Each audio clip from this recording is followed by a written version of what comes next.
From the center of the galaxy, this is ForceCenter, a show about Star Wars pop culture and the ultimate adventure, the young days of Ki-Adi-Mundi. No, the ultimate adventure, life itself. We are here and excited to talk about the Acolyte. We are going to dive deep into what was very rich in this episode. I think we all agree of character ideas, deepening relationships, deepening mysteries, and then of course we will talk about some of the other fun Star Wars discussions, or rather discussions that we want to make fun, like the young adventures of Ki-Adi-Mundi. Anyway, I'm Joseph Scrimshaw. I'm Ken Napzok. What a ride already. This is going to be fun. I'm here to discuss Star Wars. That's right. And I'm Jennifer Landa, and I'm buckling up for a wildest ride in Disney Plus. In the wilderness. Now I want a Western-themed Acolyte ride at Disney land. That makes absolutely no sense. Of like, well, partners, buckle up with Yord. Sheriff Yord's got some thoughts. That's very funny to me. Gosh. Anyway, we are excited to keep discussing this very intriguing, complex, as promised, a mystery on multiple levels show, The Acolyte. We are discussing Season 1, Episode 4, which is entitled Day. It is written by Claire Keichel and Cor Adana, and it is directed by Alex Garcia Lopez. These names are new to Star Wars, so we've been having fun taking some time and just kind of acknowledging who these people are, where they come from, what's their, background in life and in the industry. So the director, Alex Garcia Lopez, according to his IMDb bio, is originally from Buenos Aires, Argentina, moved to the United States as a teen, later moved to London, where he worked on many successful shows there. And back in the United States, he's directed episodes of The Witcher, Fear the Walking Dead, Daredevil, Punisher, Cowboy Bebop. So a long and illustrious resume of genre television. Any just general thoughts on Alex Garcia Lopez or the direction, Ken? Happy to have these new names. It's been part of the fun of the show. Not just this show, but kind of the last couple of years of Star Wars. I feel as though even things like Bad Batch, getting a couple new writers in here, and or bringing a bunch. It's fun when the table widens. I like that. Yeah. Jennifer, any general thoughts on the direction of the episode from Alex Garcia Lopez? I was excited when I saw the name. I went, yes, Garcia Lopez. Okay, now we're talking. But yeah, this is really great. I thought the episode was awesome, and it's interesting that each episode has a little bit of a distinct style that I know is directed by someone different than Leslie Headland, but it still is consistent, which I really appreciate. Yeah, it's an interesting challenge. It's not the same as like a CSI where like, hey, we're going to get in and we're going to make it the same.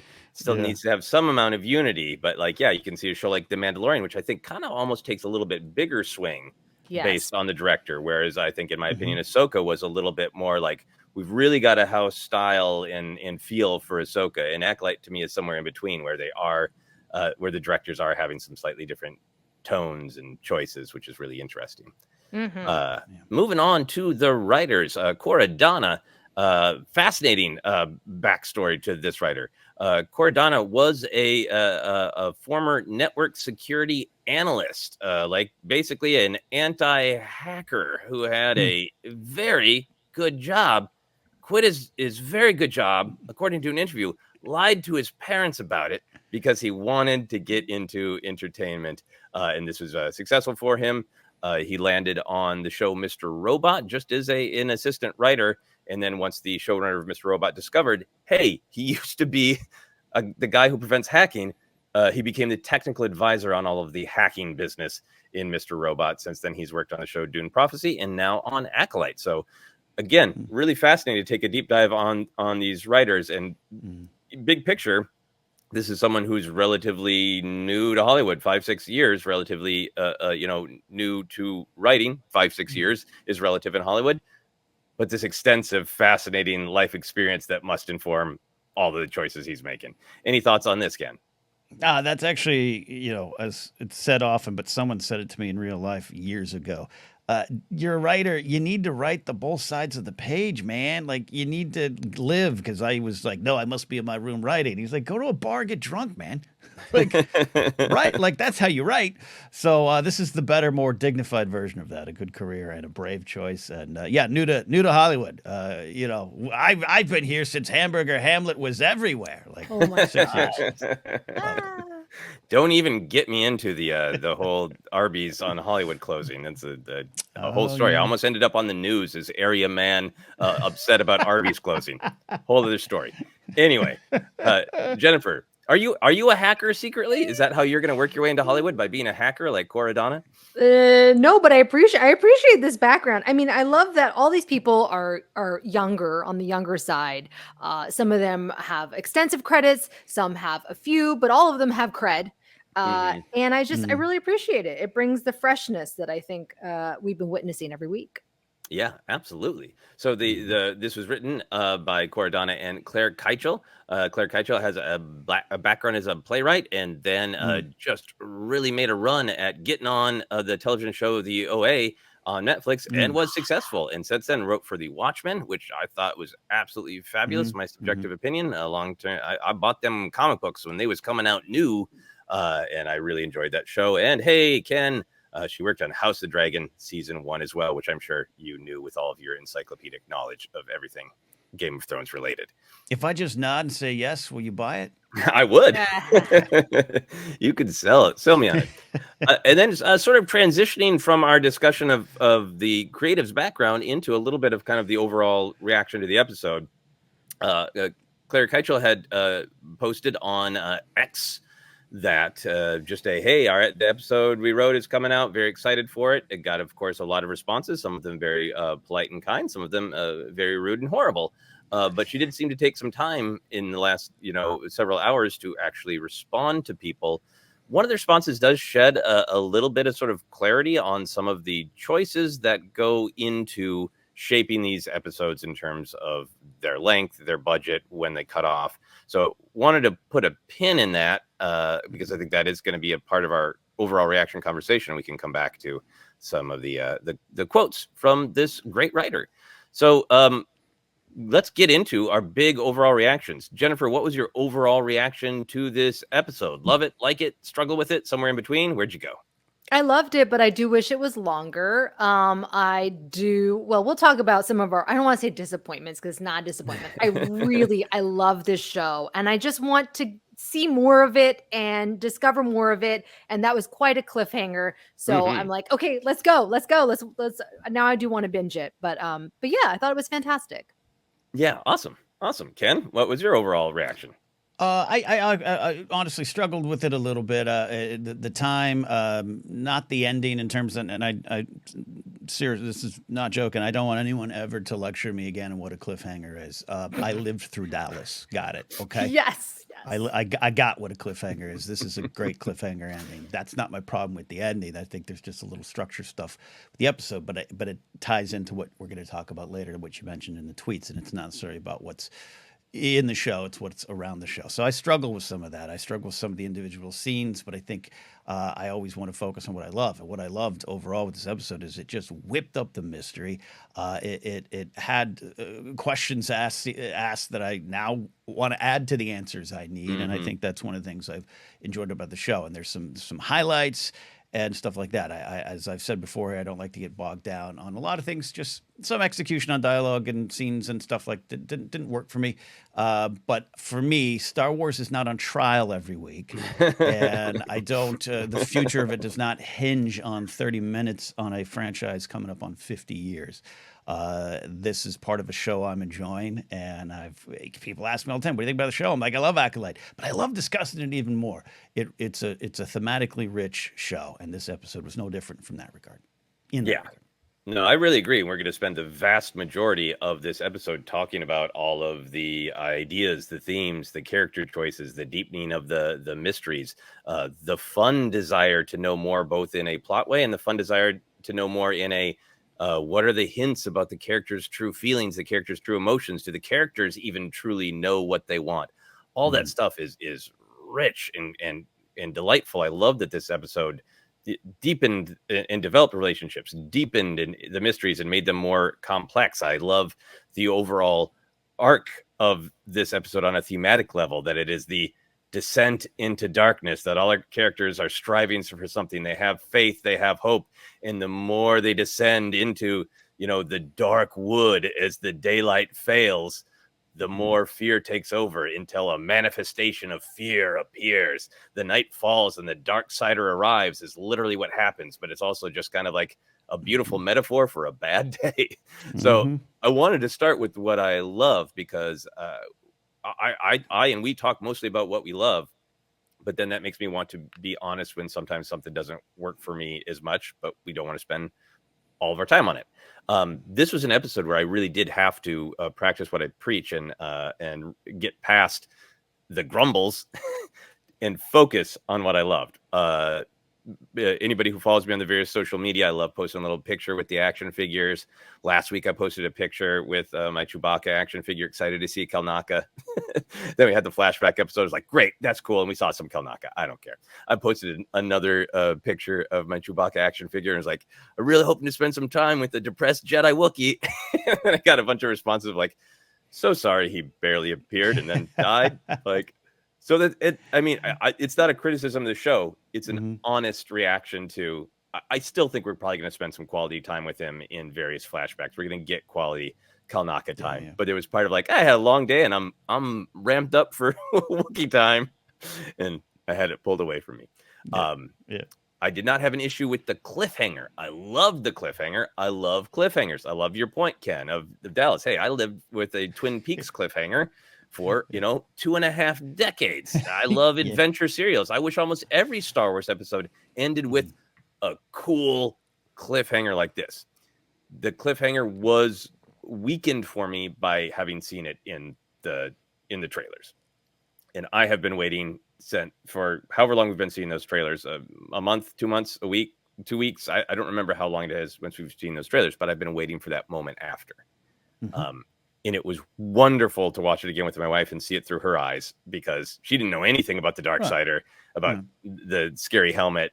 She like physically clenched up and grabbed the couch in fear, and was like, oh, that's the ending. That's amazing. I can't believe it. So it was wonderful to see it through her eyes. For me, it was lessened by the trailer. So those were some of my reactions. Now I do want to talk a little bit about the conversation about the length of the episode and or like how much storytelling, because it isn't just about this episode. It's a larger discussion about the structure of streaming television episodes anyway. So I'm going to read this quick quote from the writer, Claire Keichel, and then get your opinions. So, like I said, brave warrior of the internet and great writer, Claire Keichel, is answering both polite questions and not so polite questions. Somebody said, I hope I don't sound rude, but if I may ask, are they mandating y'all to keep the episodes short? Wish they were longer like other streamers. And Claire responded, we wrote this one and next week's together. And they kind of had a total ballpark limit for both. For reasons, next week's had to be the longer one, so this one had to be kept short. I think it's the shortest of the 8. Don't quote me, though. Jennifer, what's your reaction to the general discussion of the length of episode, the amount of storytelling in the episode, and this response from one of the writers? It isn't. Well, I appreciate that Claire is on the internet answering these questions, because people can get in trouble, but quite frankly, with the length, I don't know why anyone really is taking note of it unless they're feeling it. And with this episode, I think we all kind of agree that we did feel like it felt shorter, or maybe it would be connected to something larger. I don't know.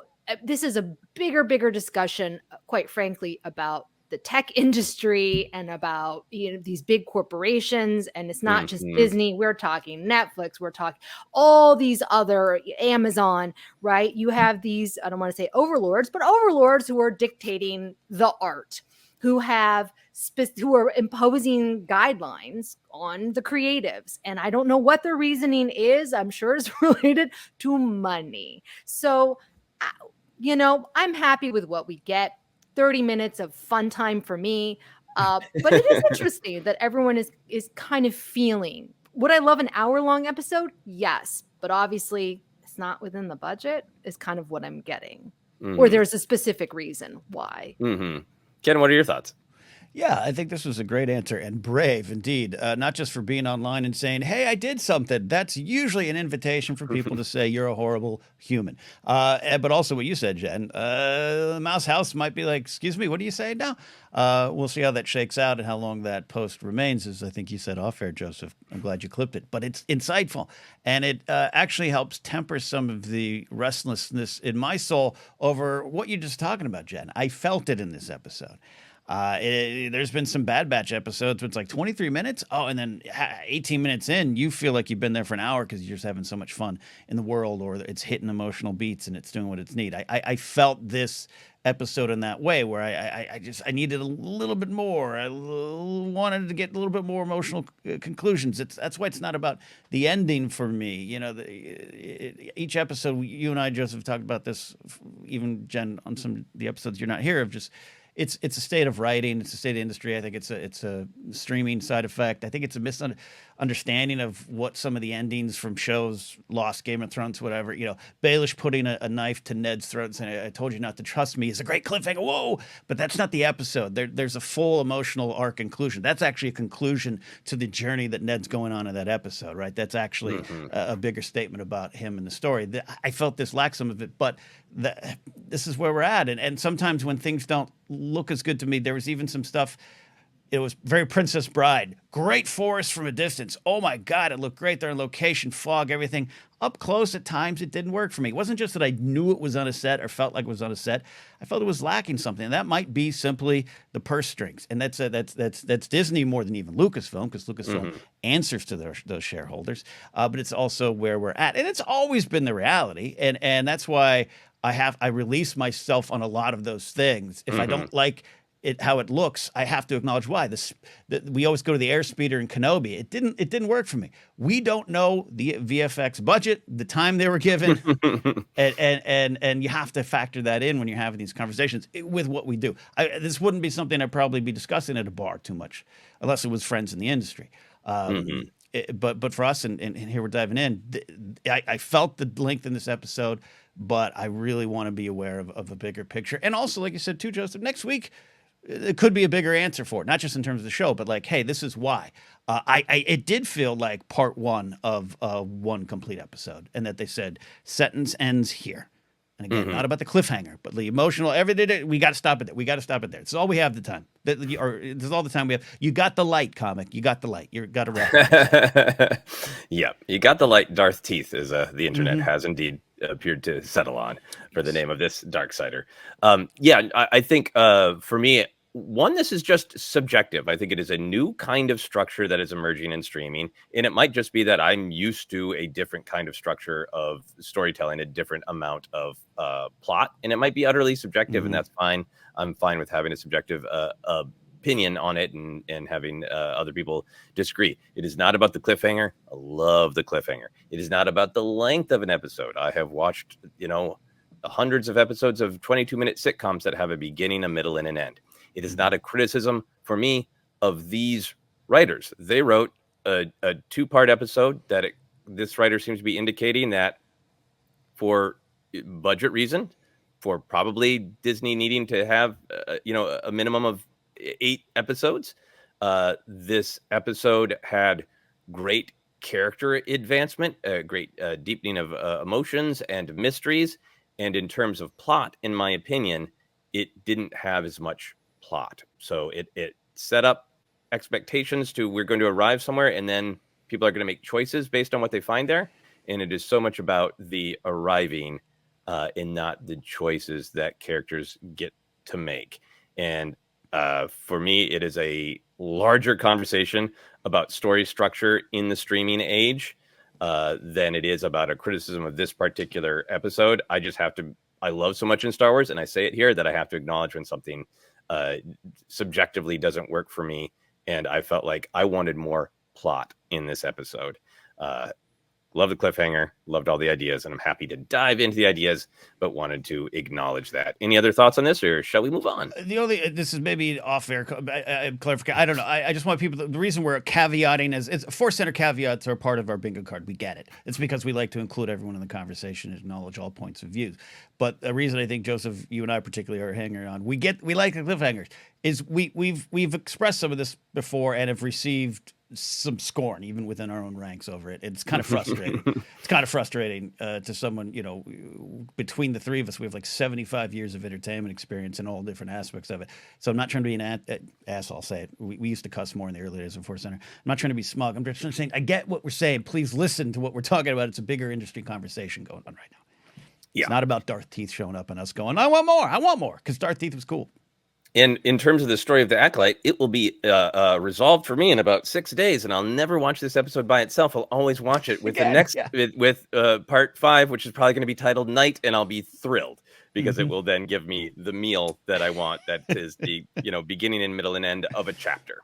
Yep. And it's not about wanting impatience or wanting all the answers either. I love the mystery. It's about how much plot is told in one city. All right, we're going to move on and talk about all the great big ideas and the fun stuff. Ken, what were the kind of where did your mind go to first for the big picture ideas in this episode? I wrote down, forests are never a good sign for going into the deep to face your fears. That's where I went. A lot of things that jumped out, and a lot of little lines and little wonderful moments. I put the weight of the past versus the hope of the future. And there was some stuff all through this. I think this was a big analysis of the importance of connections and the dark side versus the light side when it comes to connections, support, who needs you, transactional relationships, and a big lesson in do or do not. There was a lot of echoing, I thought, whether intentional or just because it's part of the Star Wars, vibe. This idea of do or do not, there's no try, the Yoda way, or do or be killed, the Sith way. And I thought it was important to, the overall story. We're going to the Acolyte, but the overall story of just this galaxy, what it's trying to get is this mythic tale that deals with light and dark and all those things. So that's some of the stuff up top. Love it. Love it. I was responding to a lot of the same things. I can't wait to dive deeper into it. Jennifer, what was your overall reaction? What did you feel like the episode was about, or what thoughts did it leave you with? There were so many, but the biggest one for me was, connection, how we're all connected. Jackie's perspective on death and a real peace about it, right? Isn't that wonderful that you've gotten to witness death? It's like, what? Okay, all right.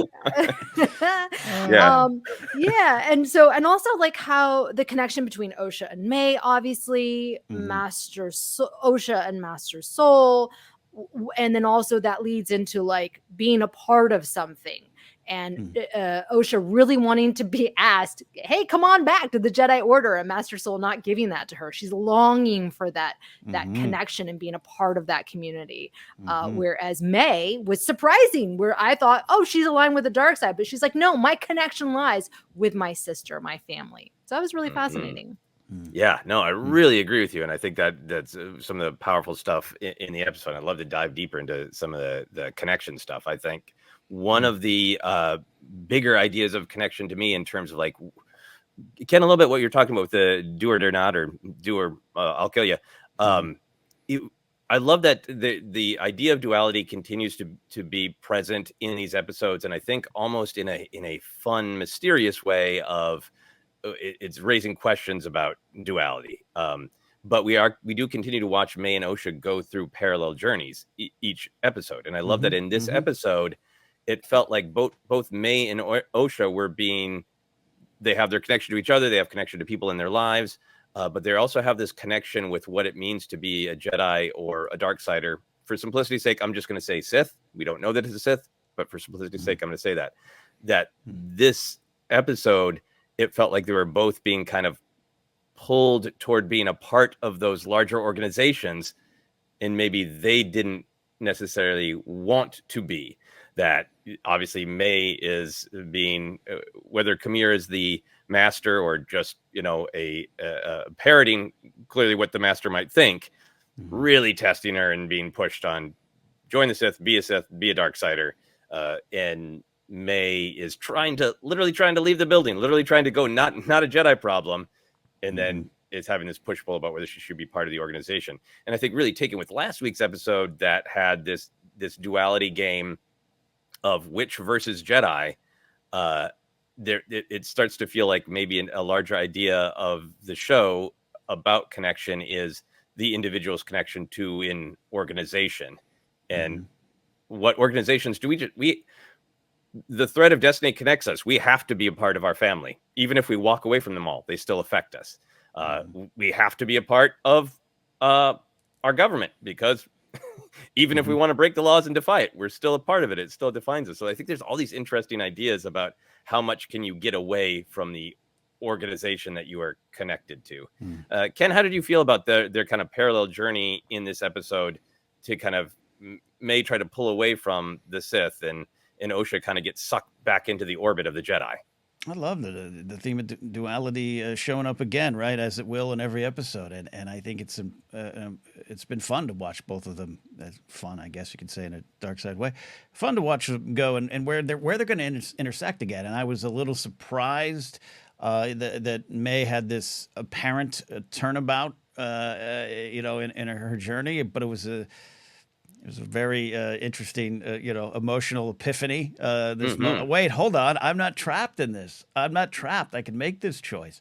And this realization that, now that my sister is alive, even the Chimera playing the, I don't know, what was his name? Soul? Soul, son? What was his name? Yeah, and just that opening up a lot in Mae as well, even though, she's been on this journey knocking these Jedi off. So fascinated to see where she goes based on that decision, where she wants to take it. But just like you said, Jen, I thought that was one of my favorite moments was, Soul kind of, coming at her a little bit with it where she's suspicious enough of it being a transactional relationship. That's why I love it falls into the connection bucket of going like, you don't want me back in the community. You want something from me. And it's like, maybe true if you want to be cynical or you've earned that cynicism, but no, we know that your connection is strong, as is hers to you, because I felt it. I saw the warmth in her eyes, and I liked all that stuff on that journey. Yeah, no, I really agree. And I like the complexity of what Soul is asking of Osha, and get into it more, but it does seem to be a little bit of master and apprentice of like, you need to face your past. You need to face your sister. You need to pass through the dark woods. And there is also an element of it to me that is entirely about connection to your point, Jen, of the successful argument that Soul makes to Osha is your sister's still there. She's still a good person. Hearing that you are alive softened her. It changed her. Don't you want the possibility of connection with your sister? How did you feel about that? I think that they're two halves of the same whole. I kept thinking that the whole episode. I was like, this is a part, Mae is a part that is splintered off, and Master Soul will tell her that later on. He's like, let's just bring you guys together, and then I'll explain exactly what happened. Yeah, just the whole thing kept me guessing. And I really just don't know what anyone's true motivations are, because every time I feel like I figured it out, we get Mae, who's like, actually, no, I don't have to listen to my master. I am going to go after my sister and turn myself in. It was kind of weird. And I'm like, what is going on? I felt very disoriented.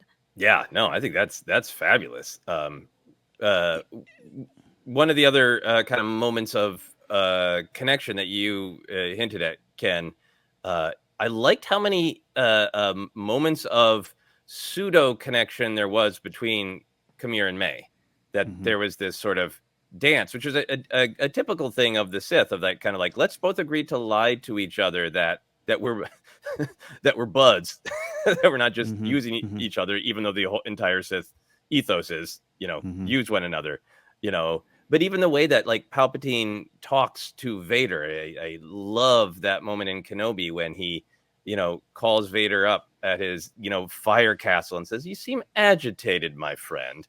There's always this surface level dance. There's connection. And I thought that was fascinating that was going on between Chimera in Mae when, Mae says, you came to this dark, horrible forest by yourself. for the master, and it's like, no, I risk my life to help you. Admit it, you need me. And Mae says, you don't even care. I care later. And then we realize Mae is playing him. My read is this whole episode, there's legitimate connection between Soul and Osha, a fear of half-truths and a fear of being transactional. But Camille and Mae are just like, whose mask is going to drop first, that we both know this is entirely transactional. How did you feel about that dark side version of connection, Ken? It was in a way my favorite part of this episode. And I love that you highlighted that. Yeah, Mae's. We obviously know there's some trickery involved because she's, trapping him in a Ewok-like trap there. Mm-hmm. She Bugs Bunnies him, like, she gets him. Yeah, but along the way, it played him too. And to your other point, Jen, too, that this show, as much as sometimes you think you got a handle on it, it does do something like Mae suddenly going, I thought about it, I'm out. Like I like that. And going to your question about the relationship, Joseph, some great lines of, just curious how you're going to do this. You failed so much. Like, what a friend. What a friend. Versus Jackie, who I think we should question a little bit on her, Winona Ryder in the 80s goth Beetlejuice kind of like. I think it's great you saw some people die. There's that. But I thought I'm curious where it plays. And I'll say this, I want to be careful with my words. Mandy Jacinto is an accomplished actor on The Good Place, and a lot of Good Place fans that if you dare say something bad about the actors, you get a mouthful back. So I haven't seen it, so I apologize. But he as an actor made some choices in this episode that I wouldn't say I enjoyed. But then I thought, is Manny Jacinto making the choices, or is Kymir making the choices? Because he's a step away from going zoinks at points, and I'm now more intrigued. It started, I got to admit, last night I went to bed going, I really did not like that. I did not like the performance, did not like the choices. And today on my third rewatch, I was like, I think it just whipped up the mystery because it's so obvious that you're like, yes, and there's been wonderful breakdowns of hand positions. Is it Coral? Is it him? I still think he is, at this point, I'm putting money down on he is the master. We maybe just met the apprentice and we have the acolyte. But I could be wrong. And like you said, Jen, we're probably wrong because it just keeps opening up more mysteries with the things that it presents. And their relationship, Joseph, to end on your question, is so mysterious to me. So like who's playing who got who. I love the line, the master, he collects people. He doesn't have friends. He collects resources, assets, and playing that against the Jedi who as we know, got their own problems and more creeping in, but they still have heart. Yeah, I love these conversations because Manny Jacinto's performance is one of my favorite things about this entire show and about this episode. I feel like we'll see where it goes. But whether it's a red herring or whether he is the master, it feels like he's playing it as though the character of Camille, if he's the master, it all makes sense. Or if he's just an agent, a more sinister agent of the master who's there to, watch over her and report back to the master. I love that he's on purpose playing it like, Clark Kent tripping over crap so people don't believe he's Superman, like that guy who walked into a wall with his fly open can't be Superman. I love how bumbly he is, and I love his delivery is paper thin, see-through. Even the way he brings up conversations like, well, we're just walking through the woods. Don't you want to constantly talk about exactly what the master's trying to teach you? And I feel like he's delivering it to communicate to us, the audience, that it's paper thin, which then creates interesting questions about, is Mae receiving this as paper thin? And I felt like ultimately the answer is yeah. Not that she's aware that he's a master, but that aware that he doesn't care about her. Yeah. He's aligned with the master. Jennifer, how do you feel about Manny's performance and what it's communicating to us about Camille and Mae? It's my favorite. It's my favorite of the whole series as well. I love what Manny Jacinto is bringing. There is an unpredictability every time he's on screen that I really appreciate, because yes, there is this layer of like bumbling and this layer of comedy, which he inserts it so effortlessly and in such a way that I'm like, oh, that's so difficult to do. Bravo. But there's flashes of darkness and danger that I get. Sometimes it can be in the delivery. Sometimes it's in a look in his face. And I just don't know what his true motivations are, which is why I love this character. He feels very different for me for Star Wars. He's a scoundrel, but is he a scoundrel? Is he playing it? it's totally new, because I feel like in Star Wars, when a scoundrel appears, they are a scoundrel through and through. They can have a redemption story, but with him, is this all an act? I don't know. I love it. I love it.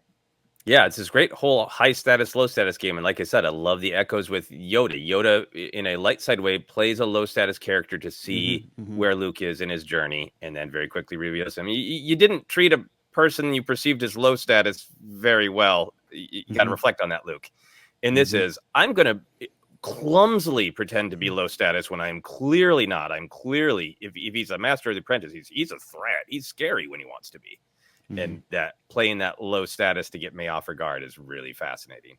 And I also think it works because, like, when a person who's low status like him, perhaps he wants to be connected to power. It's why he would fall prey to the dark side. To me, that feels very believable. Is like he feels like, this is his way to gain status, right? So even if he is just truly low status, I still think it works. Yeah, absolutely. I want to talk a little bit about Jecki. You've both brought up Jecki, and I think under this kind of big picture theme of connection we're talking about, I think Jecki continues to be, to me, this sort of interesting key to what is the whole show going to have to say about connection and about the Jedi's relationship to it. Because she continues to modulate, like she did in those first 2 episodes to me, between a detached Jedi that's well-trained by the Order to be detached and this really lively human person who wants connection. I love that we see her getting sort of drilled by this very rigid Jedi master of keep each movement tight yet subtle, diminish areas of vulnerability, which totally sounds like a great Jedi training to be defensive. It also sounds like emotionally what I was trained in Minnesota. Like, hide your emotions, defend your vulnerability. And she's initially like very like, well, why are you even thanking me? I just did my duty. And then Osha senses that there is connection and says, don't tell me you're going to miss me. And she breaks out into that warm smile. Even the great Winona Ryder goth moment of like, I'm so jealous you get you get to see people pass into the Force, turns from, I have been trained the belief that death is natural and it's even something kind of amazing, to seeing how much it wounds and haunts Mae to the point of reaching out and touching her shoulder. Jecki is swinging every episode from really cold dogma to really warm. Jennifer, how do you feel about Jecki and what her journey might say about the show's feeling about connection? This was an episode where I actually really liked Jecki, because initially I was not as sold on her. I was a little annoyed by her. But this episode, I really kind of got her. And I feel like she reminds me of Spock. And I don't know if it's necessarily put on of what she thinks she needs to be, but there is this kind of like, she just can't help herself, and she is kind of detached, but then she does have a very clear connection with Osha that takes her by surprise. And that's what I really liked this episode, was that she was kind of getting a little like, oh, I feel this really strong connection to this other person, but I also have to kind of shut it down. And there definitely is like some kind of flirtatiousness that's going on there that I think will challenge her notions on attachment. And I just love that. Yeah, that's great. Ken, what are your Jecki feelings these days? what we got? Yor to Horde. What's the Jecki one? I saw Phil tweet that out. I can't. I love that she annoyed you, Jen. I think that's part of the good struggle, right? With a character, like, I think you both are more on board with Chimera than I am, but that's probably the point, right? I'm just like, quit tripping. Oh, that means but I love what she is because of what this show is about in a lot of ways. It's a mystery. It's this, it's that, but it's also about the Sith perspective. That's over here, but we also got the Jedi going through this dark transitional period, even though they're not fully aware of it yet. That great scene with Ki-Adi-Mundi. I don't care how old he is or when his birthday was in your mind. I love that he was there. We will talk about it when we get to canon after the break. Put a pin in Ki-Adi-Mundi's big Syrian head. Kid. Put a pin in key. But Jecki represents someone coming up in the ranks, a Padawan who is caught between all of this. That's what every scene with her has, kind of that train this, but I feel this. And a lot about that, like defense. You're right. We got a real strict Jedi master running everyone through the paces, but the insight is valuable, and it is about defense. You're right. And then so she has no, but I've done my duty, but I am connected to you, and she's very much that way with Soul, and that's why I think when we learn the full picture, she's on the chopping block for me in the sense of someone who could be really twisted by what the Jedi Order was teaching her or what she interpreted it as it compared to the real emotions going in her life. She's saying some great stuff. That line of we're not defined by what we lose by, but defined by what we survive. That could be written off as a bumper sticker kind of knowledge, but it's really powerful. It's something I struggle with in my own life, continue to struggle with. So I love that it came from her. I love that she's got this insight, but the warmth that's bubbling up beneath the textbooks is a potential explosive kind of challenge point for this character, and where she ends up is part of the mystery to me. Yeah, I mean, I think she's just such a great, if this is a show that is examining, here's where the Jedi began to make missteps that lead to their fall in the prequel era. It's great to spend time with this young kid who's just like, I'm following the rules and mastering them. And part of the rules is having control over your emotions. And I think that's, to me, it's like, this is one of my Justice for the Jedi things. It's a great idea to have control over your emotions. Somebody who has great power and is going around the galaxy making life or death decisions should have great control over their emotions. But what happens if that tips too far and you kind of don't allow yourself to feel, and you don't allow yourself to relate to other people in the galaxy who are maybe more emotional and process things emotionally? And I think it's fascinating that we see her being like, I'm training, I'm being a good Jedi, but I'm also the Padawan of a Jedi who's clearly very emotional. And I continue to think that Saul is maybe going to have made some mistakes. There's a lot hinting at that in this episode, but that his perspective to be empathetic and emotional and caring is not a mistake. So I kind of feel like everything with Jackie is building to this story of, here's one of the mistakes that the Jedi made, is cutting off emotion too much and cutting off empathy to others too much. And we'll see if that's where it goes. That's what it feels like is at stake with Jackie for me. Yeah, it's the bigger picture, of you're out in the galaxy to help these people. You got to understand and connect with those people in some way, And she's succeeding on a lot of different things, right? And I'm worried about her in a good way. Yeah, but like if you take a character by their actions, she knocked it out of the park. She said something kind of like cold and distant of like, great to see death. Oh, sorry, your whole family died in a fire and it's your defining trauma. Whoops. Let me be human for you and be kind and make you feel better. Like, if we're judging Jackie on her actions, two big thumbs up for Jackie's actions on this episode. Agree.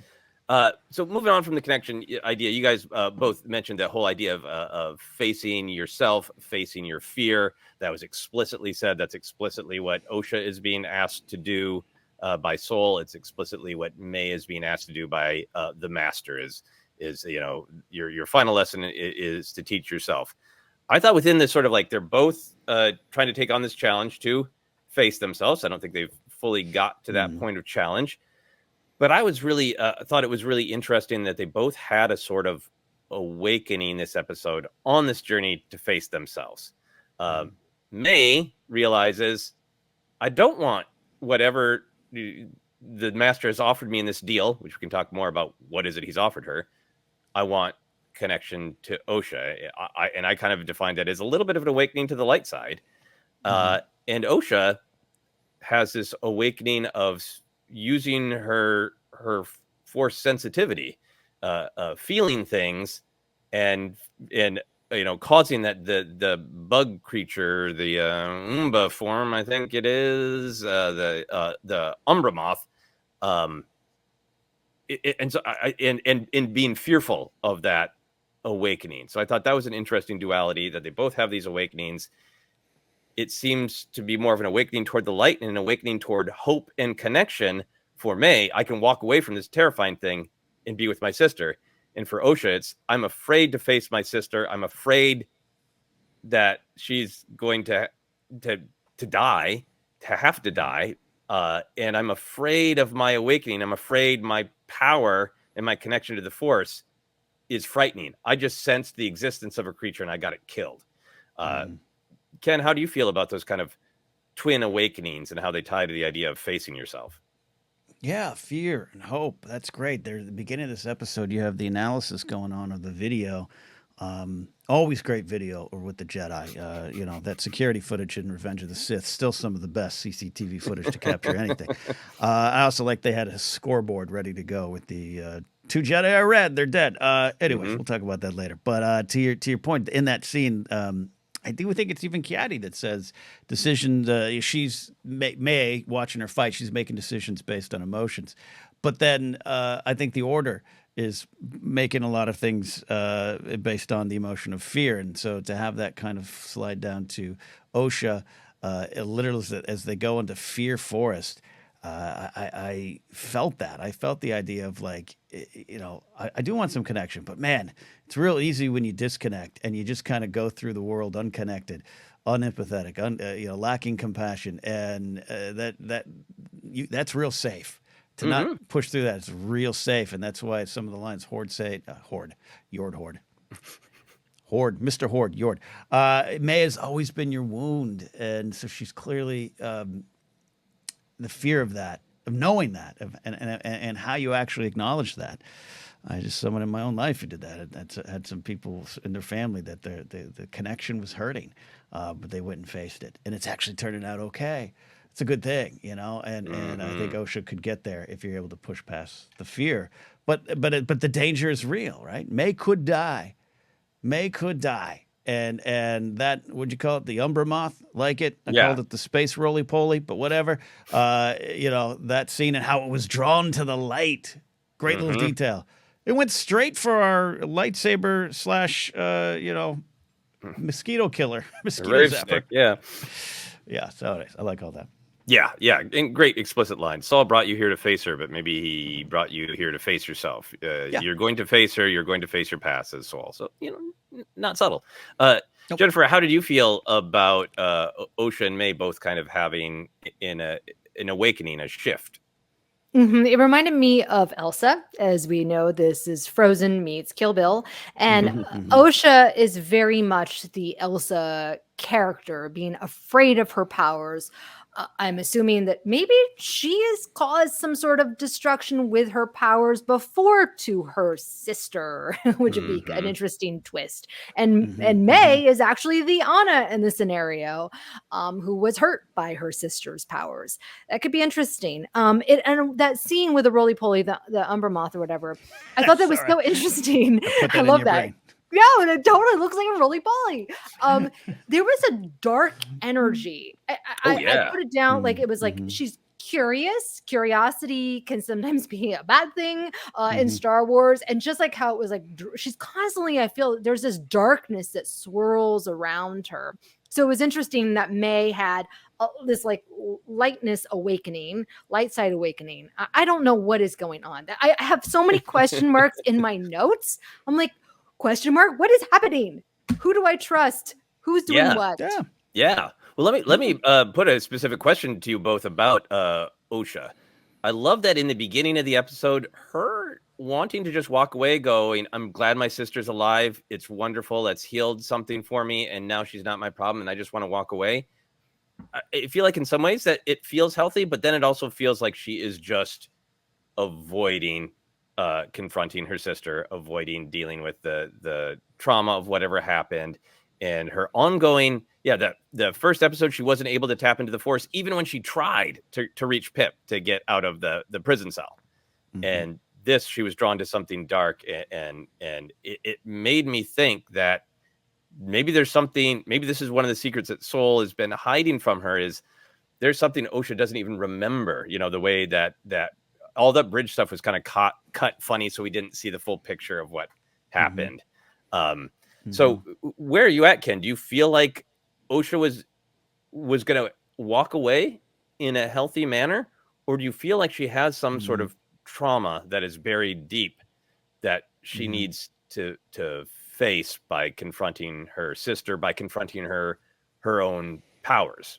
Yeah, I think needing to go and eventually, maybe, hopefully, wanting to go to confront this is part of this mythic tale that's going on right now. It's very easy to pull this out and make it one-on-one. I think there's situations in our lives, we three may have experienced it. We may know people who have experienced it, of it's healthy to walk away. But that is a moving forward that brings healing. Just very clearly, she couldn't accept letting it go. She couldn't accept loss. It made me think a lot of Anakin and Yoda in the old miss them, do not mourn them, do not scene, which we broke down years ago here on Star Wars Scene by Scene. But Osha just can't allow herself to move forward and heal. If you listen to what listen and pay attention to the words behind the eyes and behind the actual thing she's saying, it's a surrender to me. It's not a step forward when she's like, it ain't me, kid. That's you, Jackie. Go, someone else go save her. It's very clearly hiding the pain. And yeah, you're right. The show is not subtle in the way that it's saying around the corner there's a different question to the question you just asked. And Soul pulling the, don't worry, Jon Snow, I'll tell you about your mom next time we meet, is, a lot of friends have pointed that out too, to be clear, not my observation. But I think the Soul might as well have said, and there's going to be another episode, Osha, in this show that's going to show you all the things. Like, we're going to get another angle. But I like that. Because we all deal with that. We all tell ourselves the stories again from our perspectives, and that doesn't necessarily mean it's a bad thing, but it's not a good thing in Osha's case. She's not getting the full picture. She's not letting herself step forward. Yeah. How do you feel about that, Jen? Do you think Osha needs to continue on this path and needs to face her sister?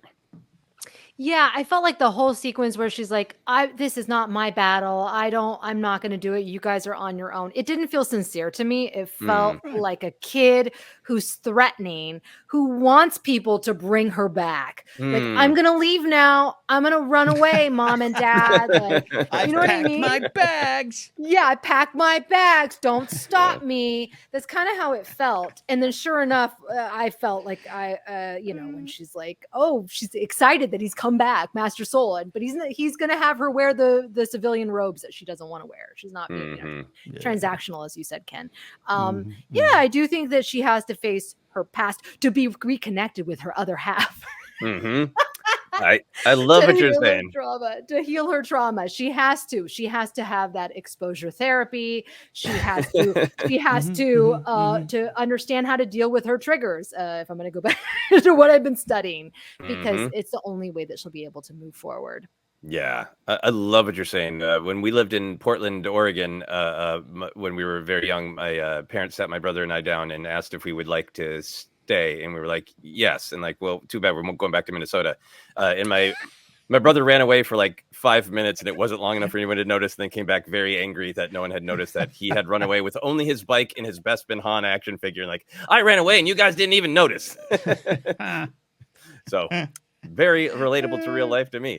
Yeah, the more we talk about this, I feel like there were so many. I feel like Osha, part of the Umbra Moth thing that's frightening to her is like, that's me. I'm attracted to the light and it's going to get me killed. Is that I think she wants to be back in the Jedi, because she says like, oh, you want me back in as a Jedi? And so I was like, no, I just want you to come along on the mission. There's the civilian robe joke. It's a funny joke and a funny thing about sort of Jedi rigidity, but it is also like, you're not really one of us. The way she says to Jackie, I was never able to, process this like a true Jedi. And even Jackie's like, a true Jedi, you want to be here and you feel like you can't be here. You want this mantle and you feel like you can't take it because there's something scaring you. So I like that I think she wants to be a Jedi, and I hope she gets to be one. Yeah. I want to talk a little bit about Mae, kind of on the other side. Mae, I thought what was fascinating about it is we start with Mae in that first episode when she's confronting Indara, feeling like she has great fury and rage, and I think she does, and wants revenge for something that she saw that we haven't yet. The way she says to Indara, it's not true that Jedi don't strike down unarmed people. It all felt very vengeance focused. But then when she makes this understandable epiphany that my sister's alive and I care about that more than this deal I made with a monster who's going to kill me. Everything she says about the Jedi to me makes me sort of question how much she believes awful things about the Jedi versus going along with what the Master said. Because if someone believes the Jedi are killers and they will kill you unarmed, she seems to really be struggling with her test. That's impossible because it's really hard to get the Jedi to kill you. And she has no bones about, I'm going to hand myself into Kelnaka. I have no fear that he's just going to strike me down as a murderer. I have no fear of going back to the Jedi Temple. They'll take me to prison. I'm not afraid of them. There's an interesting contrast to me here of like, and to me, it isn't, the writing's inconsistent. It's a complex character and information is being doled out. But my question to you, Ken, is where do you think Mae is at? I think she's clearly obviously upset about what happened to her family. And I think she blames the Jedi, but she does seem to feel like she would be entirely safe after murdering two of them to hand herself into them. What do you make of that? Yeah, I really like. There's so much stuff about Mae. About I think you can have all these questions about how much she playing Chimere. How much does she know? How much does she feel? How much does she want to know about all that stuff going on over there? But I still think there's some answers we're gonna get that will deal with what actually happened. And she has some guilt about, did I start a fire? I definitely started a fire. Did that get my family killed? Or what did they do that might have caused the Jedi to do that? So the anger towards the Jedi is real, but how much of it is being processed? How much is she trying to understand it? And how much maybe just got unlocked for it? And to your point, Joseph, of the Kalnaka of it all, like, unfortunately, she shows up and he's sliced and diced, but she does it. She goes there to turn him in. She trusts the process, and it's this idea to me that maybe she believes in what the Jedi could be versus maybe what she's seen from them, and that's part of what's confusing her and part of putting her right in the center of this duality theme that's all throughout the show. Yeah. Jennifer, how do you feel about Mae clearly having anger and wanting revenge on the Jedi, but also feeling as though she can turn herself in to these remorseless killers? I was a little confused, and I feel like if I were to go back, I might be able to study a little bit better on her facial expressions, because I was like, is she really going to turn herself in? Is this something that she's just telling Chimere that she's going to do? Is this something that she really believes when she goes there? And then there's that look when she sees a Darksider through the window or whatever. There's a look where she looks happy, but also like she's like, yes, it's almost like my plan came true, or I know what's going to happen. There was, yes, like a slight smile, and that made me even more confused. I was like, wait, what? Is she happy? Is she scared? Because the moment prior, she looks terrified when it gets all dark, right? Inside Kelnaka's house. I don't know what's going on. Again, question marks on my notes. Yeah, I mean, I think whipping of mystery.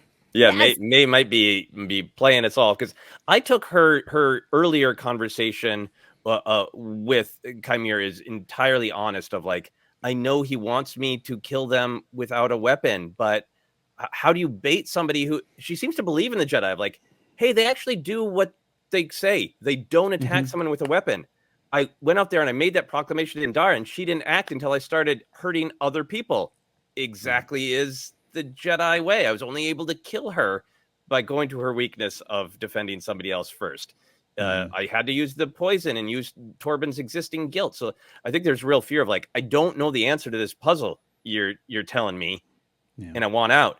And all that leads me to feel like maybe part of her fear is, maybe what the Master wants her to get at is, clearly the Jedi did something that ain't great. Torben clearly did something awful back in the day. But I wonder if there's something for Mae that is, maybe the Jedi aren't as to blame as I've needed them to be my entire life. I have built my identity on the Jedi are awful, and a fear that isn't true. I can certainly relate to that of when you cling to a truth and it starts to shake underneath you, that's horrible, and I wonder if some of that is going on. Yeah, I like that take on that. I would have about liked for that to kind of play out a little bit longer, hence maybe a longer episode. There's just a little more of coming to that realization and allowing the actor to really have this epiphany, because it feels like such a big epiphany, right? It's just such a big epiphanic moment. I want it to just be a little bit longer, so that I can understand her motivations. But maybe that's the point. Yeah. I just took it as total fear that her master is coming, of like, because I believed her when she's like, he's not going to make his way here. Like, oh no. Moving on to one other point of facing your fear, I wanted to talk about real quickly, is I thought there was this fun contrast between Sol and Vernestra. I feel like Sol is trying to face the past, that he needs to come face to face with Osha and Mae. He needs to confront what happened. He's going to tell Mae, or he's going to tell Osha what happened. He's going to tell Jon Snow who his father is. He's going to tell all that stuff. And I think there's something kind of noble there going on with Sol, of I need to face the past and I need to have the full truth coming out. But he also does, as much as I love Sol, seem a little bit like he's dancing with denial. I love when they go into the dark wood with the roly-polies, and Bazil reports that there's something wrong here, something rotten. And Sol's response is, we don't know, and we don't want to know what lives out here. Yeah. He is clearly sensing whatever's going on with Kalnaka in the dark side, and like that face of his in horrible trauma. And Osha goes, oh, what's wrong? It's nothing. Sol is both in this episode, I think, nobly trying to face the path, and also feeling like he's maybe just trying to take on all of the fear and trauma himself so other people don't need to get hurt. Well, what's your Sol read, Ken? I like that idea. I like that thought with him. That's why I still really love this character. I just think it's not that he's hiding things. It's just that he's trying to deal with it, and there's some stoicism going on. And I love how you phrase it, of like, I got this. Don't worry. It's a burden that's breaking me. But maybe that's part of his lessons. He needs to learn lessons too. And I actually liked that conversation with Vernestra of why didn't you tell me? Like, I've been in some of those situations. Your report said you were arrested him. You didn't say you pushed him down 3 flights of stairs. Yeah, but yeah, okay. Yeah, I should have maybe. Yeah, okay. How do we deal with that now? Like, I don't want to deal with that stuff. There's a lot of mistakes in all these Jedi's past that we're going to learn about, and it's heartbreaking in a way for me to watch Sol kind of carry it in his soul. Soul and his soul. Soul in his soul. Jennifer, how did you feel about Sol facing his past, but also being in a little bit of maybe denial this episode about facing dark things? I loved when he was going through the woods. He felt like the parent on the field trip, that he knows and senses that there are things that could be dangerous, or maybe bad things are happening. He's trying to keep his cool and not freak out the kids. Like, there's something bad going on. I'm gonna stay cool, but there is a dangerous force here. So I really liked that, and I think he's also wrestling with whatever happened in the past, which he's gonna have to deal with it soon. Yeah. Absolutely. I'll also just throw out there that I like that Vernestra was pitched as I think being kind and empathetic. She said, why don't you tell me what happened to that poor child? But also, that balance of emotions are real, emotions are good, but hey, business. The High Council would be obliged to inform the Senate. A scandal like this would inspire fear and mistrust. So a little bit of like a good balance there. All right. Any other big picture ideas before we take a quick break? Ken? No. We got it. I do like what we've got on the table to discuss. Good stuff. Excellent. Jennifer, any other big picture thematic thoughts? No. I want to watch it again. Yeah, I'll just say again, I love the descent into darkness. I love, both sides needing trackers to make it through. All of it resonates in a great, deep, mythic way, and I really enjoyed what we got, and I can't wait to see the second half. Speaking of second halves, we're going to take a quick break, and we will be back to discuss some canon, some predictions for future episodes, all that stuff in a moment. And we have returned to continue our discussion of Season 1, Episode 4, Day of the Acolyte. We are going to talk some canon stuff. Let's get Ki-Adi-Mundi and Plo Koon out of the way. So a Keldor alien, the same species as Plo Koon appears. I don't think we have any confirmation that I'm aware of whether or not it's Plo Koon. He's on the mission with a lot of other to use a Star Trek parlance, a lot of other red shirt Jedi who seem like they're gonna die. So that's all the more thoughts I have about Plo Koon. Time will tell. But Master Ki-Adi-Mundi is credited in the credits, played by Derek Arnold. Silas Carson not reprising the role. He has a very Ki-Adi-Mundi line of, an apprentice who doesn't know their master? It's absurd. So I did a little bit of diving into this because I saw online social media, many people very upset that this is not the proper lifespan of the fictional alien species Syrian. So there's nothing in the canon tab on Wikipedia. In the Legends tab, it says that Syrians were a sexually dimorphic species, with male Syrians aging more rapidly than their female counterparts. And they lived about 60 years. A bunch of other stuff about their brains and whatnot. Then when I looked at where is that information coming from, according to the footnote from Wikipedia, it comes from the Force and Destiny Core RPG Rulebook, which came out in 2015. So I will put it to you both that clearly there are some people who, from either legend sources or this 2015 RPG book, have become attached to this bit of knowledge that Syrian males live only about 60 years. Obviously, this episode was, checked by people. I think in response to one comment, the writer said, "Yeah, no, Dave Filoni looked at this episode." So, Ken, we have more interesting things to spend time on. So, do you care about how old Ki-Adi-Mundi is? Absolutely not. Like I said last week, don't let lore put a box around your imagination. And I kind of, quite frankly, get frustrated and resent this idea that you out there posting no more than not only the writers, directors, and actors of the episode, but Pablo Hidalgo, Dave Filoni, Leland Chee, anyone who QC'd this story, video, anything video. I'm working in social media. It's bonkers to me to be this outraged about. Yeah, and I get it. What you knew was knowledge at bar trivia. Now you're going to lose that round. Got it. You learned something new. Everyone tweet that George didn't care about EU. We've got that. I understand that. We can pull quotes about that, but it is about that. I get there's a little bit of, I thought I knew something. I'm no longer an expert in that. There's new information, but Ki-Adi-Mundi was not just a little tiny pointless cameo. He's part of this failure of the Jedi Order, and yes, it leads to all the disingenuous. So I guess he forgot what he said in Phantom Menace. No, of course he didn't. The writers didn't.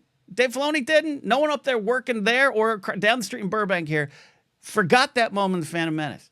So it's there for a reason, and it's fun to have him there. I enjoyed him being Ki-Adi. Yeah, and the existing scene, in my opinion, did not forget that. Correct. They are asking, could it maybe be some splinter order? They're not jumping to Sith. And Vernestra, the leader of that small council, is like, yeah, that's a Jedi. She was trained by a Jedi, which we can talk about more because I think that's interesting. But there was nothing in that scene where everybody's like, yep, Sith. The S word is not spoken, or it appears even thought. Jennifer, how invested are you in the lifespan of male Syrians? What I have learned is going back to school is that this is pretend. Star Wars is a pretend. There's no scientific evidence. There is no research. If you want to apply those rules of science to this world of Star Wars, you're going to be, number one, disappointed. And number two, the thing with science is that we're constantly gaining new evidence based on new research. So if I approach this like that, well, guess what? This is new research that Ki-Adi-Mundi can live a longer life than we once thought. But at the end of the day, like, come on, you guys, this is pretend. Let's just go with the flow and have fun with it. And at the end of the day, it's just entertainment. This is not, gonna hurt anyone. Do you know how frustrating it was after decades of telling people Owen Lars was Kenobi's brother? Oh my gosh, right? Right? So I get it. I've been there. And guess what? I barely remember it. I still want to do a video on the deep and maddening confusion of, in my day, those three aliens who worked for Jabba were Klaatu, Barada, and Nikto. And now it turns out that that Klaatu is a Nikto, but he's a red Nikto or a green Nikto, and his name is Woof, and he doesn't have two outfits. Those are two different guys. And Barada's might be a name. Anyway, just it's, I do have empathy, and I think some people on this point are being extremely rude about it, and stop it. But for somebody who's like, hey, this was one of my fun details, and I love it. I get it. If Han Solo's blaster was no longer DL-44 and it was a BLT-45, I would be annoyed. I understand that when you memorize a detail from like a smaller source, it's you grow an attachment to it, and it's fun, and I get it. But I feel like it is more important to say, hey, if the storytellers have an idea where they want to expand on something, I don't need to be beholden to a 2015 RPG rulebook or something from Legends. I'm so interested to see where this goes. I can't remember if we know who Yord's master is. I joke that maybe Yord would end up being Kiadi-Mundi's master in the future. Maybe Yord already learned it from Kiadi-Mundi. Yeah. I can't remember. Yeah. Anyway, so empathy to people who are sincerely just like, oh, that bums me out. But it's more important to me that the storytelling works in that you don't get held back by those details. All right. Yes. Moving on. We talked about this, touched on this a little bit. This episode made it even more crystal clear where Vernestra does not want to take it to the High Council. That's impossible for me to not process is, yep, don't worry, Yoda's not going to get involved in this. Ken, how do you feel about this? Not on a canon or a guessing game is Yoda going to appear level, but on a storytelling level, do you think it's important that this remains a small problem that Vernestra's kind of trying to keep to this section of the Jedi Order, and that Yoda doesn't get involved in it? Is that important to you on a storytelling level? Yeah, it works. It works for what's going on in the Order. It's also very realistic. The Order's pretty big, especially at this point in time. And we've all been in kind of positions and jobs as supervisors where you're, those underneath you, the middle managers, whatever, the shift supervisors, so they handle something because you're paying them to handle it. And then they don't tell you. And then you're like, why do you tell me? Well, because you're going to have to go to mall management and report it. We're trying to keep it here. And I'm not saying that's right or wrong. I'm just saying that's realistic. And the fact that you have these Jedi going, oh, God, what did we do? Okay, yeah, definitely can't tell Oppo. This is going to be a problem. And it also speaks to what's going on with their connection with the Republic and all those kind of big picture things of the failing Jedi Order in the eyes of the fandom. But I think it's very realistic. I think it's fun. And it might very well be practical. I know there's a fun debate on, odds on Yoda showing up at the end. I'm back from vacation, am I? What go on? Like, I got it. Cool. It might happen. What go on? Yoda's hit soul single. What go on? What go on? What go on? We'll see. But I like it. I think this is very realistic. What go on? This was great. Jennifer, how do you feel on a storytelling level about Yoda not showing up because he's busy cutting his album? Thank God. I can't, you guys, I can't. I'm like trying to remember all the different tiers and who's in charge of what. I'm like, okay, just tell me what I'm supposed to pay attention to, and I don't have to worry about another group. Let's just focus with the here and now. So I don't want to get bogged down with whether Yoda's going to appear, because then I'm going to be freaking out about whether or not he's a puppet or is he CGI. I'm just going to calm down, just focus on what they're presenting me with. Yeah. From a storytelling perspective, it works really well for me that Vernestra has this concern of like, we need to keep this internal. And I had a great conversation with my wife about it, because as the episode was playing, she's like, remind me, I have a question. It's like, is this going to be about the council? And it was. And she asked me, it's like, are they not bringing this up to Yoda? And it's like, no, I think that's what she's saying is we're not kicking it. This is a small council. She's not kicking it up to the High Council. And we had a great conversation about it. And I was like, well, how would you feel if Yoda knew all about this and it ends up that the Jedi make a lot of mistakes? And she's like, no, Yoda would fix that.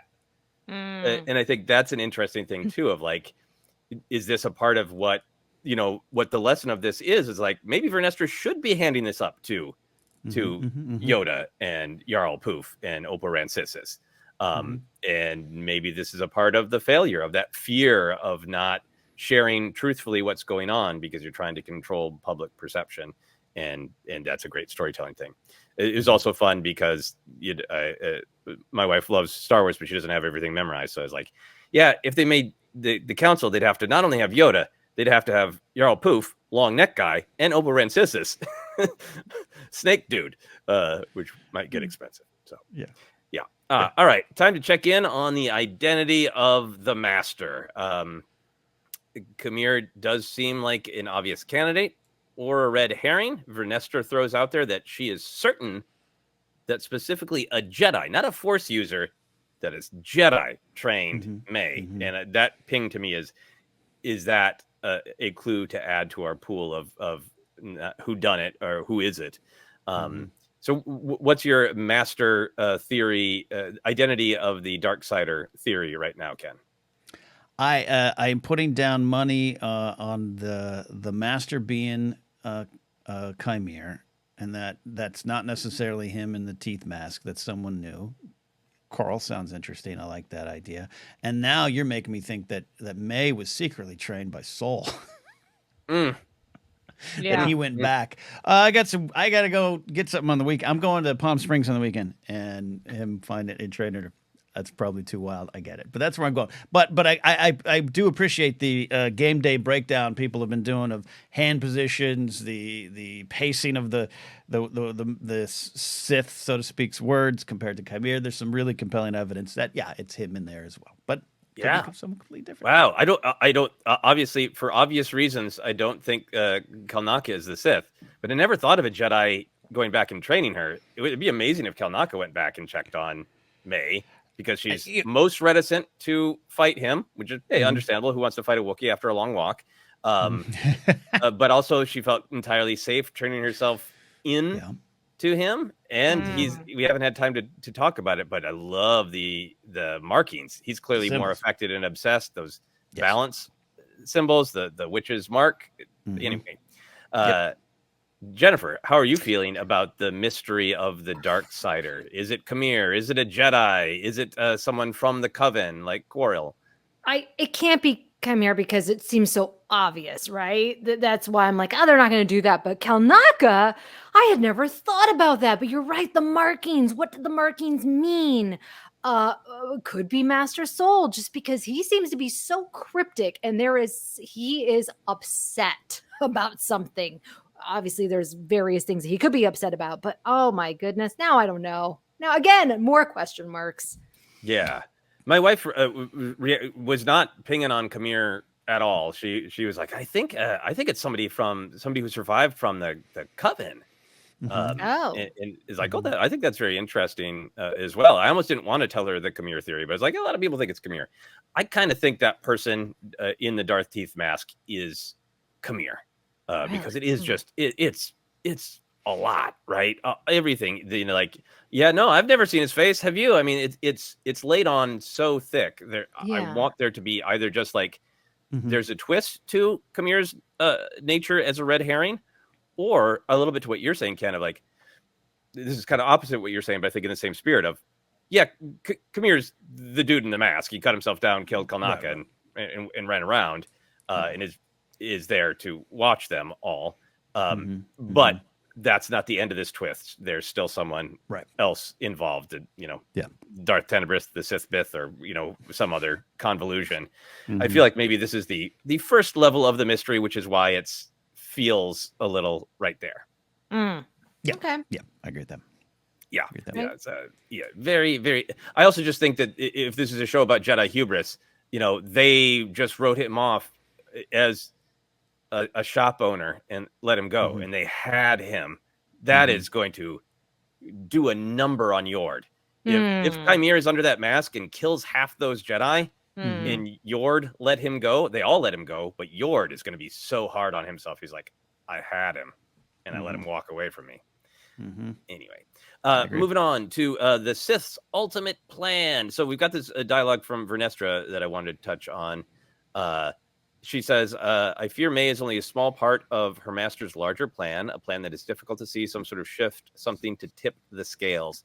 Ken, do you think she is sensing the beginning of the Rule of Two, the Sith's long plan to build to the Clone Wars Order 66 and the destruction of the Jedi?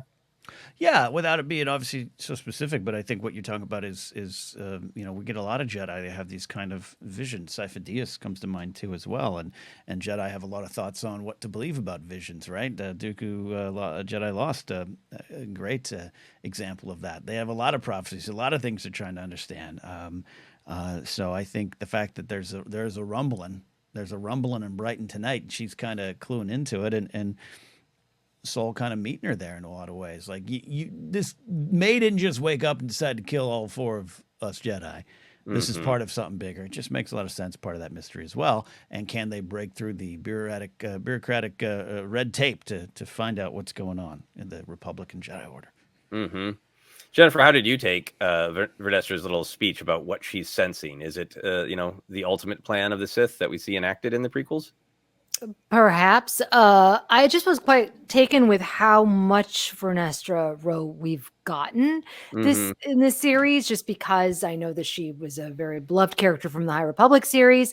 So yeah, I don't know. I haven't really processed this part. I'm sorry. Got it. Totally understandable.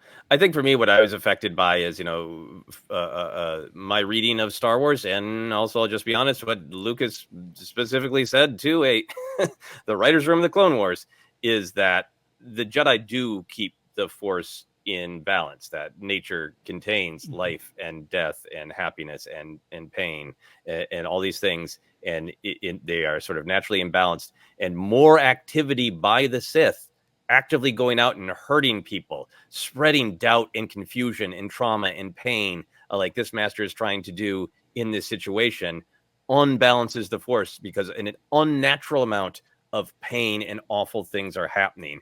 And that is a part of the Sith master plan, not just position Jedi into Order 66, slowly make everything a little worse everywhere for everyone, enhances the power of the dark side. The Clone Wars isn't just a tool to get the Jedi shot in the back by the clones. It's to spread pain and misery throughout the galaxy, which makes the Sith more powerful because they're feeding on that. And I feel like in the big picture, that's what Vernestra is sensing of, like, we don't believe the Sith could possibly be back, but all these little actions they're taking across the galaxy are spreading all this pain and darkness. And I like the sort of the ominous tone and the connection to the larger story there. Any thoughts about that, Ken? No, the forest is a little dark and got some stuff going on it, as Basil, I should say, points out. So yeah, I'm with you. I think the balance is slowly being tipped. Okay, we went this whole episode without talking much about the new beautiful little weirdo we got, Basil. Basil is a Tynan, Tynnain. They were created by Brian Daley for his novel Han Solo's Revenge in 1979.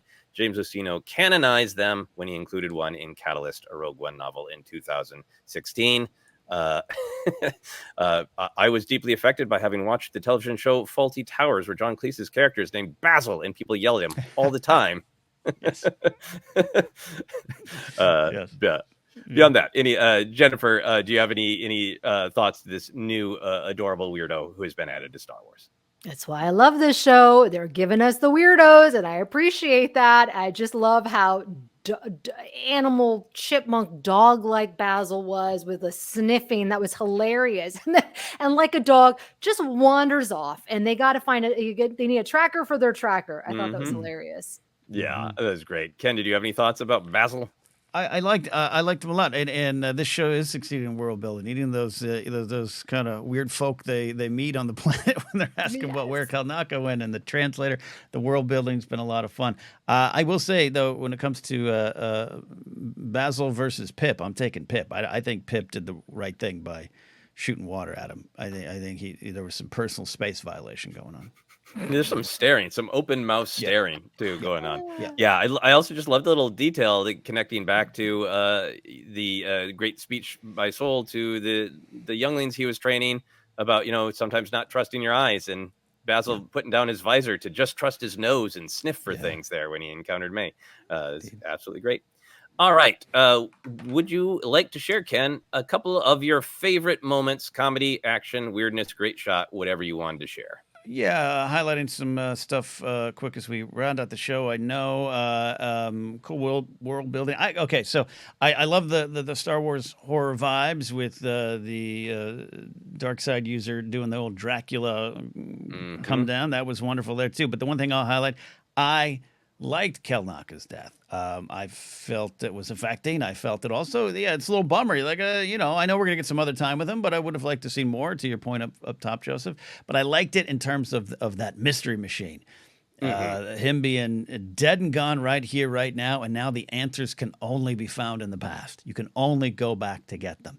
It was fascinating to me, and actually, as tragic and sad as it was, I liked it. Yeah, I really agree. I was bummed to not spend more time with him, but I don't dislike the choice. I think it was well done, and I look forward to seeing a little more of his story in flashbacks, perhaps. Jennifer, were there a few moments that you enjoyed? I love Kelnaka's death. That's what I want. I want to be surprised, right? We were expecting this great fight sequence with him, and then when he was dead, I gasped and I went, yes. Good job, Star Wars. I loved Chimere's comedy moments. I'm just curious how you're going to do it this time. You failed so much. Said so perfectly. There just were so many great moments. But yeah, the creepy factor just throughout this episode was, for me, it was unsettling. I started watching the episode last night. I had to turn it off because I was getting sleepy. I'm glad I didn't finish watching it at 1 a.m. It would have given me a creep factor. Yeah, I totally agreed. A few for me. Yeah, the total creepy town. Fabulous cliffhanger. I love the cliffhanger. Got no issues with the cliffhanger. I love the Dracula-like descent. I'm a huge Dracula fan. Been on a Dracula kick. The horror head flick, the way that was shot in a kind of classic old school speed up the film horror way. Beautiful. Great. Loved it. Also just loved the visual of Kelnaka with his Jedi hood up at the beginning and his total Los Angeles apartment where you walk in the front door, but it's still open to the outside. Great. Beautiful stuff. For Chimere, I really liked his. So you engage unarmed, but you can use their saber if you disarm them. Is that cheating? It was a great character moment of him poking at her, but also it's like, I love it when characters accidentally say things that were written way ahead of time that the internet is also asking. So it's like, hey, why don't you tweet that one out, Chimere? Love that. Yeah. I'm not going to list all the Yord lines I like because it was all of them.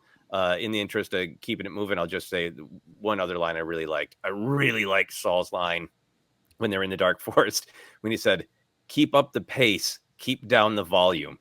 It's clearly from Soul's jazz album. That's what it's called. Keep up the pace, keep down the volume. He's like my old program director in radio. Less talking and more rocking. All right. Let's talk about anything we disliked or questioned. Ken, was there anything you struggled with in this episode that we haven't already touched on? As I said up top, I did feel it being short in terms of, I think you said it well, lack of plot. Again, we addressed the bigger reasons. There's conversations. Some of the performances aren't hitting for me as much, but in saying that, I want to acknowledge that Charlie Barnett as Yord continues to have some of my favorite moments. Soul's a great character. Even some of the Jeckie moments, there's some great Jeckie moments there too. I am being drawn to those things. There's little things along the way. And I've said it, this show overall is a show I really enjoy. I love discussing what it means even more than the show. And sometimes that balance is a little different in Star Wars. But Star Wars isn't on trial for me every week, and it still goes on, and I love it. Jennifer, how about you? Anything else that you disliked or questioned that you wanted to touch on? The only thing I wish that they had saved the Darksider for actually being revealed in the show, which we kind of touched on. I think that, I think about the Mandalorian and how great the Grogu reveal was, and it could be so impactful if they had just not shown us in the trailers. Although my husband hadn't seen it and he was shocked. So like Sarah, I gotta live it vicariously through him. We cling to our spouses who don't watch the trailers to see it through their eyes. It was so great. Like she was trying not to grab my leg because she knew she was going to grab it so hard because she was so surprised and creeped out by the Darksider. It was phenomenal. Only thing for me, so we talked about the structure. Clearly, I enjoyed the episode very much. It isn't even about the writers. It's about just some of the choices made from budget and from kind of higher end about how many episodes and what that does to how much plot. This episode had fabulous things. Mae's revelation and epiphany, fabulous, amazing, and I really look forward to the next episode. The only other thing for me is I do think the show is dealing with a legitimate representation of the Jedi. As one factor of them is they are space cops. Clearly, we've known that since Anakin yelled in the Outlander bar, "Jedi business, go back to your drinks." I would take a little bit more subtlety. The Jedi just full on saying, "Come on out with your hands up," or "Come out with your hands where we can see them." I think it is a truth that this is a factor of what the Jedi are. I would like the sort of real world cop language to be a little subtler. My subjective opinion, and I will leave it at that. Anything that we haven't talked about that you wanted to touch on? We're under some time constraints, so we are wrapping up here. If anybody notices the pace of us talking increasing. No, it's life. We got to end on a cliffhanger. So, Jennifer, is there anything that we haven't talked about that you wanted to touch on? No. Gosh, this is great. Another great episode.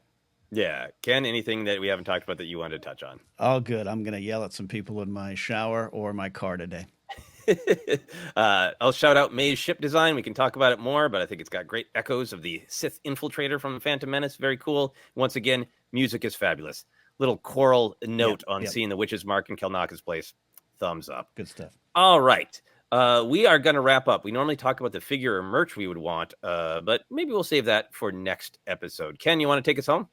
Yeah, you can find us on social media at ForceCenter Pod. We're on Facebook at ForceCenter Podcast, Instagram, YouTube as well. Hey, subscribe over here. Thanks to all those who've come on board lately. Shout out to our buddy Big Lou for helping us get some clips out on Instagram and YouTube as well. You can follow us there, or go to getmerch@tpublic.com/user/ForceCenter. Support us on Patreon at patreon.com/ForceCenter.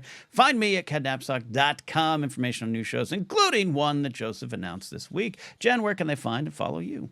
You can find me on the internet at Jennifer Landa or on TikTok at Jennifer Landa 1138. There you go. Joseph, where can they find you and information on your new show that's coming? Yes, you can follow me on all the social media at Joseph Scrimshaw, and you can check out my website, josephscrimshaw.com, for links to film stuff, my blog, and the birthday show I'm doing in August here in LA called Horror Years Old. There's a link to tickets right there on my website, josephscrimshaw.com. That is it. This has been the Acolyte Report.